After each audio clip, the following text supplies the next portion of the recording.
विद्यार्थी मित्रांनो नमस्कार. आज आपण भूगोलमध्ये प्रकरण 8 अर्थव्यवस्था आणि व्यवसाय या प्रकरणाचा अभ्यास करणार आहोत. विद्यार्थी मित्रांनो, तुम्हाला या ठिकाणी चार्ट दिलेला आहे आणि स्थूल राष्ट्रीय उत्पन्न GNP ग्रॉस नॅशनल प्रॉडक्ट. आता स्थूल राष्ट्रीय उत्पन्न म्हणजे काय त्याची मी व्याख्या सांगते. एखाद्या देशात एका वर्षात जेवढ्या वस्तू व सेवा उत्पादित केल्या जातात त्यांचं पैशातलं एकूण मूल्य म्हणजे त्या देशातलं स्थूल राष्ट्रीय उत्पन्न होय. विद्यार्थी मित्रांनो, या ठिकाणी जोड स्तंभालेख दिलेला आहे. तो जोड स्तंभालेख त्याचं वाचन करून तुम्ही दिलेल्या प्रश्नांची उत्तरे लिहावयाची आहेत. या ठिकाणी तुम्हाला एक तक्ता पण दिलेला आहे. क्षेत्र विभाग आणि ब्राझील असं म्हटलेलं आहे. भारत या ठिकाणी दिलेलं आहे. आता तुम्ही पूर्ण केलेल्या तक्त्याच्या आधारे या दोन्ही देशातील अर्थव्यवस्था कोणत्या प्रकारची आहे ते सांगा. आता अर्थव्यवस्था कोणत्या प्रकारची आहे ते सांगा असं सांगताना इथं दिले बघा, खाजगी सार्वजनिक, खाजगी सार्वजनिक. आता खाजगी अर्थव्यवस्था कशाला म्हणायचं ते तेवढं समजून घ्या. खाजगी म्हणजे एखाद्या देशामध्ये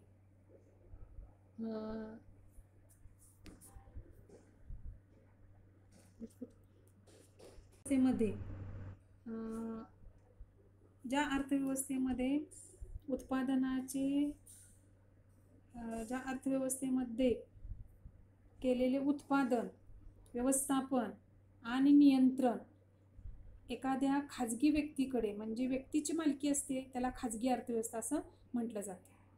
सार्वजनिक अर्थव्यवस्था म्हणजे ज्या अर्थव्यवस्थेमध्ये उत्पादनाची मालकी, व्यवस्थापन, नियंत्रण सरकारचे असते त्याला सार्वजनिक अर्थव्यवस्था असं म्हटलं जातं.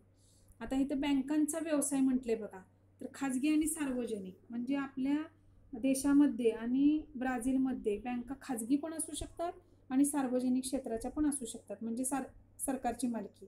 आता खाजगी बँका म्हणजे तुम्हाला माहिती आहे, उदाहरणार्थ पलूस बँक वगैरे, आणि सार्वजनिक क्षेत्रातली म्हणजे state bank of India, bank of India अशा बँका.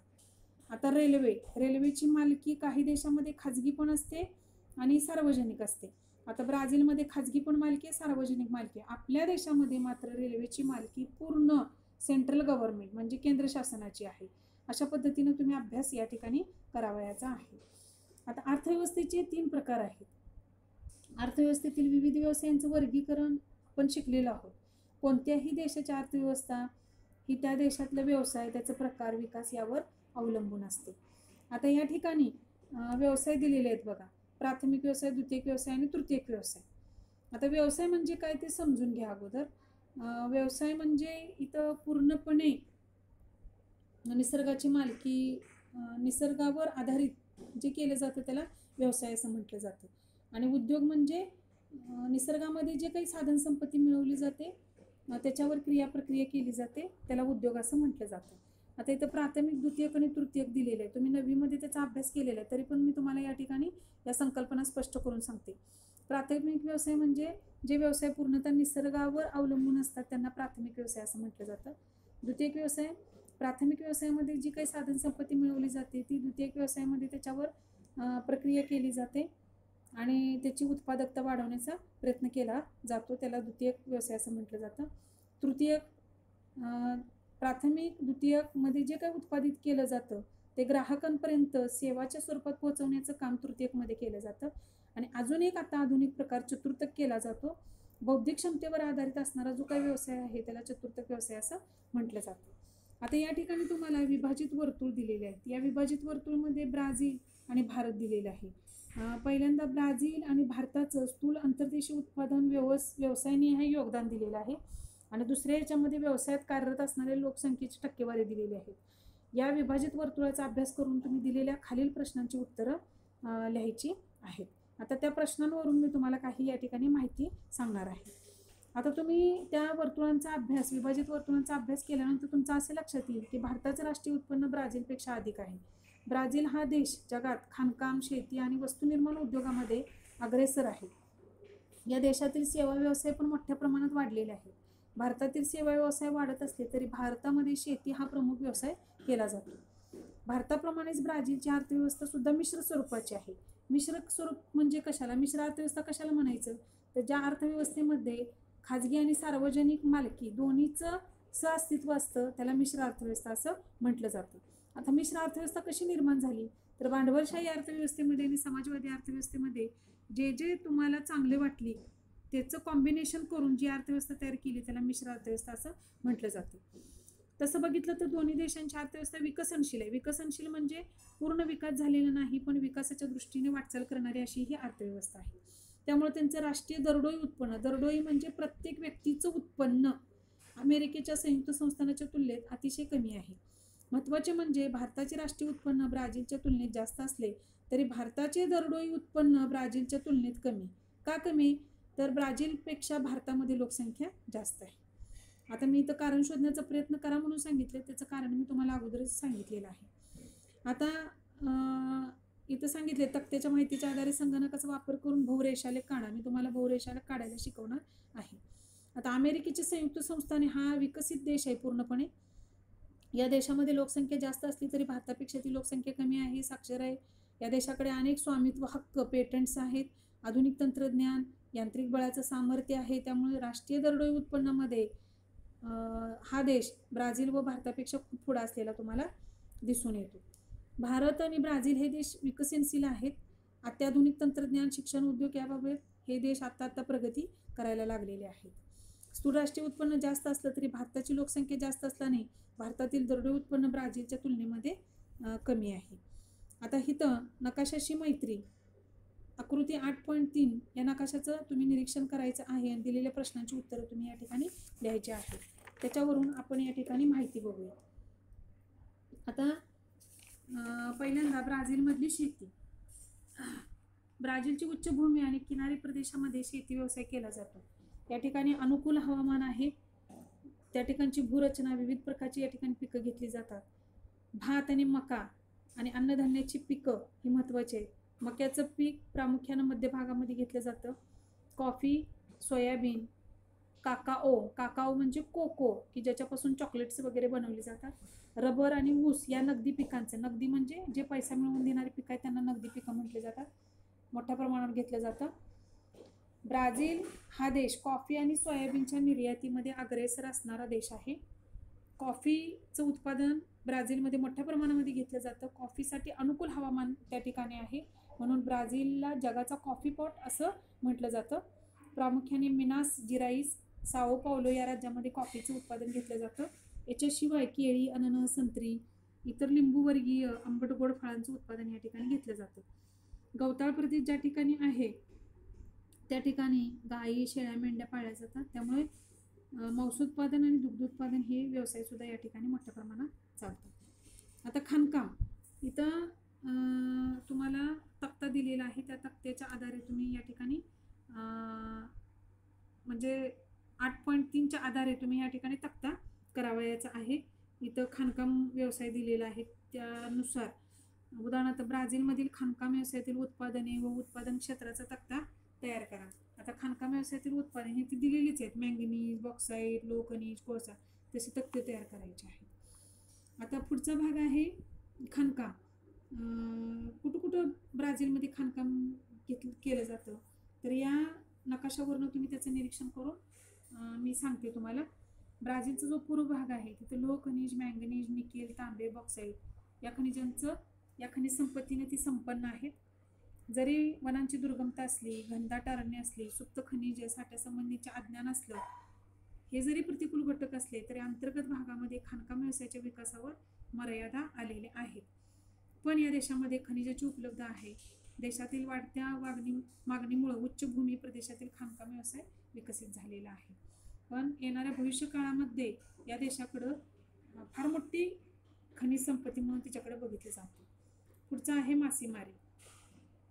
ब्राझीलच्या आग्नेय जो किनारा आहे लक्षात येईल तुमच्या, मासेमारी व्यवसायाचे केंद्रीकरण मोठ्या प्रमाणामध्ये झालेलं आहे. आता इथं का केंद्रीकरण झालेलं आहे तर तुमच्या लक्षात यायला पाहिजे की उत्तरेकडनं येणारा आणि दक्षिणेकडनं येणारा, उत्तरेकडनं येणारा जो सागरी प्रवाह आहे तो उष्ण आहे आणि दक्षिणेकडनं येणारा जो सागरी प्रवाह आहे तो थंड आहे. तर त्याचं दोघांचं मिलाप होऊन या ठिकाणी दमट हवामान तयार होतं आणि की ज्याच्यामुळं प्लवंगची मोठ्या प्रमाणामध्ये निर्मिती होऊ शकते आणि प्लवंग हे माशाचं प्रमुख खाद्य असल्यामुळे तिथं मोठ्या प्रमाणामध्ये मासेमारी केली जाते. तर अशी उत्तर तुम्हाला द्यायला यायला पाहिजे. आता पुढं ब्राझील देशाला 7400 किलोमीटर लांबीचा सागरी किनारा आहे. थंड आणि उष्ण प्रवाह तिथं मोठ्या प्रमाणात एकत्र येतात. विस्तीर्ण भूखंड मंच, यामुळं आता भूखंड म्हणजे काय, तर जिथं समुद्र गूढ जमीन उथळ असते त्याला भूखंड मंच असं म्हटलं जातं. दक्षिण अटलांटिक किनाऱ्यालगत मासेमारीचं उत्कृष्ट क्षेत्र लाभलेलं आहे. मासेमारी व्यवसाय इथं परंपरेनं चालत आलेला आहे. वैयक्तिक तसेच लहान समूहांमार्फत पारंपरिक तंत्र वापरून, उपकरणांचा वापर करून हा व्यवसाय केला जातो. प्रामुख्याने सोड, कोळंबी, लॉबस्टर, सॉर्डिन इत्यादी जलचरांची पकड या ठिकाणी केली जाते. ब्राझीलमध्ये प्राकृतिक रचना, घनदाट वने व नद्यांच्या पाण्याचा वेग यामुळे गोड्या पाण्यातील मासेमारी या ठिकाणी विकसित झालेली नाही. फक्त समुद्रामध्येच या ठिकाणी मासेमारी केली जाते. अशा पद्धतीनं आपण ब्राझीलची अर्थव्यवस्था आणि त्या ठिकाणचे व्यवसाय बघितलेले आहेत. आता आपण भारतातील अर्थव्यवस्था आणि भारतातले व्यवसाय याची माहिती बघणार आहोत. आता भारतामध्ये शेती व्यवसाय केला जातो. भारतात ब्राझीलच्या तुलनेमध्ये स्थूल आंतरदेशीय उत्पादनात शेतीचे योगदान अधिक आहे. शिवाय शेती व्यवसायामध्ये गुंतलेल्या लोकसंख्येचं प्रमाण देखील या ठिकाणी मोठ्या प्रमाणात आहे. जवळजवळ भारताचा 60% भूभाग लागवडीखाली आहे. मुख्य कारण म्हणजे भारतामध्ये विस्तीर्ण मैदान आहेत. उदाहरणार्थ गंगेचं मैदान, गोदावरीचं मैदान, कृष्णेचं मैदान, सुपीक मृदा आढळते, अनुकूल हवामान आहे. अनुकूल हवामानाचे दीर्घ कालावधीनं हवामानातील वैविध्य यामुळे इथं पिकांची विविधता आढळते. भारतामध्ये शेती मुख्यत्वे निर्वाह प्रकारची केली जाते, म्हणजे पोट भरणे इतपत, पण आता अलीकडं नगदी पिकं सुद्धा घेतली जातात. भारतामध्ये भात, गहू, ज्वारी, बाजरी, मका, खाद्यान्न पिकं घेतली जातात. चहा, ऊस, कॉफी, कापूस, रबर, ताग इत्यादी नगदी पिकंही घेतली जातात. भारत विविध प्रकारची फळे, मसाल्याचे पदार्थ, भाजीपाला पिकवणारा देश आहे. दुसरा व्यवसाय, भारतामध्ये मासेमारी केली जाते. भारताच्या अर्थव्यवस्थेमध्ये मत्स्य व्यवसायाची भूमिका महत्त्वाची आहे. भारतामध्ये खाऱ्या पाण्यातील आणि गोड्या पाण्यातील दोन्ही प्रकारची मासेमारी केली जाते. आहारातील एक महत्त्वाचा घटक, रोजगार निर्मिती, पोषण स्तर वाढवणे आणि परकीय चलन मिळवण्याकरता मत्स्य व्यवसायाचा उपयोग केला जातो. मासेमारी भारतामध्ये गोड्या पाण्यातली जी केली जाते, केरळ, पश्चिम बंगाल, ओडिसा, आंध्र प्रदेश, तामिळनाडू, गोवा आणि महाराष्ट्रातील किनारपट्टीच्या भागात राहणाऱ्या अनेक लोकांच्या आहारात मासे महत्त्वाचा घटक आहे. भारताला 7500 किलोमीटर लांबीचा समुद्रकिनारा लाभले आहे. या किनाऱ्यालगत मासेमारी केली जाते. मासेमारीच्या एकूण वार्षिक उत्पादनापैकी सागरी मासेमारीचा वाटा 40% आहे. वशी, बांगडा, बोंबील, सुरमई, पापलेट, झिंगे इत्यादी जलचर अरबी समुद्रात आढळतात. बंगालच्या उपसागरात शेवंडे, लबिचकई, रावस इत्यादी जलचर आढळतात. गोड्या पाण्यातील मत्स्यपालन नद्या, कालवे, जलाशय, तलाव इत्यादीमध्ये चालते. कटला, रोहू, चोपडा इत्यादी गोड्या पाण्यातील प्रमुख मासे आहेत. देशाच्या एकूण मत्स्य व्यवसायापैकी सुमारे 60% वार्षिक उत्पादन गोड्या पाण्यातील मासेमारीतून मिळते. पुढचा व्यवसाय, खाणकाम. भारतातील छोटा नागपूरचे पटाक खनिजाचे भांडार म्हणून ओळखले जाते. इथं खाणकाम मोठ्या प्रमाणात चालतो. पूर्व महाराष्ट्रात आणि छत्तीसगडमधील कोरबा भागात कोळशाच्या खाणी आहेत. आसाममध्ये दिग्बोई, महाराष्ट्राजवळ अरबी समुद्रात मुंबई हाय, गुजरातमध्ये कलोल, कोयाली येथील खनिज तेलाचे विहिरी आहेत. बंगालच्या उपसागरात गोदावरी नदीच्या मुखापाशी खनिज तेलाचे साठे सापडले आहेत. राजस्थानमध्ये संगमरवर, आंध्र प्रदेशात कडाप्पा या दगडाच्या खाणी आहेत. अशा पद्धतीनं आपण आता भारतातील व्यवसाय यांची माहिती बघितलेली आहे. आता आपण ब्राझीलमधील उद्योगधंद्यांची थोडक्यात माहिती बघू. आता मी तुम्हाला उद्योग कशाला म्हटलं जातं ते सांगितलं की द्वितीयक व्यवसायामध्ये ज्याच्यावरती प्रक्रिया केली जाते तर त्याला उद्योग असं म्हटलं जातं. आता प्रमुख उद्योगांमध्ये ब्राझीलच्या लोह आणि पोलाद, वाहन जोडणी, खनिज तेल प्रक्रिया, रासायनिक उत्पादन, सिमेंट निर्मिती इत्यादींचा समावेश होतो. तंत्रज्ञानावर आधारित उद्योग वाढत असले तरी परंपरागत उद्योग महत्त्वाचे आहेत. साखर, सुती कापड, रेशीम, लोकर उद्योग तसेच खाद्यान्न प्रक्रिया या उद्योगांचा ब्राझीलमध्ये चांगला विकास झालेला आहे. मोठ्या उद्योगांचे केंद्रीकरण दक्षिण व आग्नेय भागात झाले आहे. ईशान्य व पश्चिमेकडील प्रदेश कमी विकसित आहेत. या प्रदेशात गुंतवणूक करण्यास सरकार प्रोत्साहन करत आहे. आता भारतातील उद्योगांची माहिती बघूया. आता इथं बोधचिन्ह दिलेले आहे, तर तुम्हाला ती बोधचिन्ह मी माहिती सांगेल तशी तुम्ही लिहून घ्या. ONGC म्हणजे ऑइल नॅचरल गॅस कंपनी आहे. त्याच्यानंतर इथं राष्ट्रीय इस्पात निगम लिमिटेड दिलेलं आहे बघा, ही स्टीलची कंपनी आहे. इथं लोहपोलाद वगैरे उत्पादन केलं जातं. इथं त्या लोहपोलादाचा अभ्यासक्रम ठरवला जातो. त्याच्यानंतर त्याचं नियोजन पण या ठिकाणी केलं जातं. पुढची कंपनी आहे आरे मिल्क. ही दुधाची डेअरी आहे. मुंबईमधील गोरेगाव या ठिकाणी हा प्लांट आहे. त्याच्यानंतर CLW चित्तरंजन लोकोमोटिव्ह वर्क, की ज्या ठिकाणी रेल्वेचं इंजिन बनवलं जातं चित्तरंजन या ठिकाणी. त्याच्यानंतर पुढचं आहे बघा, या ठिकाणी दिलेलं आहे Maharashtra agro industries development corporation. तर महाराष्ट्रातील ॲग्रो म्हणजे शेतीशी संबंधित असणारी आणि शेतीचा विकास करण्याशी संबंधित असणारी ही एक कंपनी आहे की ज्याच्यामध्ये शेतीचा विकास कसा झाला पाहिजे याच्या संबंधित इथं सगळी कामं केली जातात. पुढचं आहे KVIC म्हणजेच खादी और ग्रामोद्योग आयोग. म्हणजे आपल्या देशामध्ये कापसाचं उत्पादन केलं जातं आणि त्याच्यावर आधारित कापडाची निर्मिती केली जाते. याच्यामध्ये चरख्याचं वगैरे चिन्ह दाखवलेलं आहे बघा. त्याच्यानंतर केंद्रीय रेशीम बोर्ड. रेशीम म्हणजे सिल्क तयार केलं जातं. उदाहरणार्थ तुती वनस्पतीवरती रेशीम किड्यांची पैदास केली जाते आणि ते रेशीम किडे स्वतःभोवती कोश बनवतात आणि त्याच्यावरती आधारित रेशीम बनवले जाते. प्रत्येक राज्यामध्ये अशा विशिष्ट प्रकारची रेशीम बनवण्याचे उद्योग आहेत. पुढचं आहे RCF म्हणजे केमिकल अँड फर्टिलायझर ची ही कंपनी आहे की ज्याच्यामध्ये शेतीशी लागणारी जे आहेत ती केमिकल बनवली जातात आणि फर्टिलायझर्स म्हणजे खतं वगैरे बनवली जातात. याच्यामध्ये सगळीच पेस्टिसाइड्स फंगिसाइड्स वगैरे बनवली जातात. आता त्याच्यावर आधारित या ठिकाणी प्रश्न विचारलेले आहेत, तर त्या प्रश्नांची उत्तरं तुम्ही लिहायची आहेत. भारतामध्ये विविध ठिकाणी उद्योग स्थापित झालेले आहेत. कच्च्या मालाची उपलब्धता आहे, ऊर्जा साधने आहेत, आर्थिक साधने, मागणी या घटकामुळे उद्योगांचं असमान वितरण जरी झालं असलं तरी सुद्धा उद्योगाच्या बाबतीमध्ये काही राज्य अग्रेसर आहेत, काही पाठीमाग आहेत. झारखंड, ओडिशा, छत्तीसगड, मध्य प्रदेश, राजस्थानचा काही भाग, कर्नाटक, तामिळनाडू या राज्यामध्ये धातू खनिजांचे साठे मोठ्या प्रमाणात आहे. भारतीय द्वीपकल्पाच्या ईशान्य भागात धातू निर्मितीचे उद्योग असलेले आहेत. बहुतांश लोह पोलाद उद्योग या भागामध्ये केंद्रित झाले आहेत. मुख्य कारण म्हणजे मोठ्या प्रमाणात उपलब्ध असलेले कोळशाचे साठे आणि लोह खनिज साठे. त्याचबरोबर दामोदर महानदी खोऱ्यातील जलविद्युत आणि अनेक औष्णिक विद्युत केंद्रांकडून मिळणारे अखंडित स्वस्त वीज यामुळं या प्रदेशामध्ये धातू उद्योगांना अधिक अनुकूलता लाभली आहे. राजस्थानामध्ये तांबे, शिसे आणि जस्त, कर्नाटकामध्ये लोह पोलाद, मॅंगनीज व ॲल्युमिनियम, तामिळनाडूमध्ये ॲल्युमिनियम हे धातू उद्योग विकसित झाले आहेत. शेतीवर आधारित उद्योगांमध्ये कापूस, ताग आणि साखर या उद्योगांचे केंद्रीकरण हे कच्च्या मालाच्या प्रदेशात झालेले आढळतात. उदाहरणार्थ महाराष्ट्र, उत्तर प्रदेश येथील साखर उद्योग, पश्चिम बंगालमधील ताग उद्योग. विविध राज्यांच्या वनप्रदेशाजवळ कागद, प्लायवूड, आगपेट्या, राळ, लाकडी वस्तूंची निर्मिती इत्यादी वनोत्पादनावर आधारित उद्योग केंद्रित झाले आहेत. कोकण व केरळच्या किनारी प्रदेशामध्ये कात्या, फळ प्रक्रिया, मासे प्रक्रिया इत्यादी उद्योगांचे केंद्रीकरण झालेले आढळते. कोयाली, दिग्बोई, नुनमती आणि बोनगाई गाव या ठिकाणी तेल शुद्धीकरण केंद्रे आहेत. मथुरा आणि बरौनी ही तेल शुद्धीकरण केंद्रे किनाऱ्यापासून अंतर्गत भागात असून ती तेल उत्पादन क्षेत्रापासून दूर आहे. सिमेंट उद्योगाचे वितरण हे सुद्धा सिमेंटसाठी आवश्यक असलेल्या कच्च्या मालाच्या उपलब्धतेवर आधारलेले आहे.